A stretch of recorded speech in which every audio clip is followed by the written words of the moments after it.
Ka kenrum kenram kablami ka school ba North Eastern Hills University NEHU kabla ne mentari ki banai hadu ban pelong hi kisamna puli ketika school ba ka bakentup ya ka NEHU su bat ka KSU NEHU unit ban yaki shongsha thangan mandawa bo vice chancellor ka NEHU u professor Prabha Shankar Shukla udai ban hiar shukino ka ne ga jingeki shongsha thangan kalakut ende ka jingeki bandawa wengkam Yau Profesor Shukla kampat kut bat kadang yai Pdeng hadu menta gajing eki kasdang hadien bakaladon gajing tep kabayo bau ni vice chancellor lale yaki kam Biang ketika school ba nadu kerkom tungkam tungjam na lor kiwe uni VC yang menta undang don hak syuti bat kan kut no haka arp kundai terik naiwing arajar psau bat lakmi linti bu unsdang Biang ka kam nadu ka arterik no pra arajar psau halor kani ka nongrem lala banyo Pdeng ya ka syuti ka bau ni VC ulapha Shaw Principal Secretary Higher Education ke Sorkar India ban pan jingkersyan bor Pahara na ke Sorkar India badru ban pak kopi Shaw Chief Secretary DGP ke Jylla bat kiwe ke officer ka shiti ke ba utho ke de halor ke jingpan bor Pahara bat ke jing pentep ya ke jing Biang ki bor Pahara ki bola yot haga school ba na ke Sorkar Jylla ka bola pentep ru syapang ki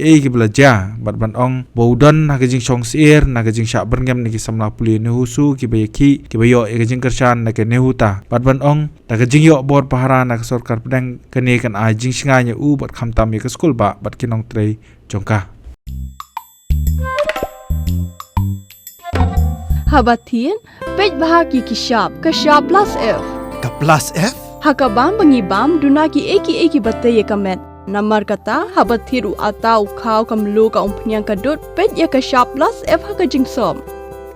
yaki nutrient kum ki vitamin bat ka iron la icon diat bat ka bathau bha kam khta I ka dur jing ki mar bam ka jing ma lani ka rukom shed yaki Balehi banai kita.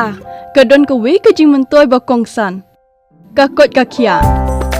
ka nutrition ba khambha ka jing im ba khambha pendon kam daki mar ba modon ka sharp plus F menta ka sngi lawan ra shapi lingba ko office jong commissionerate of food safety Meghalaya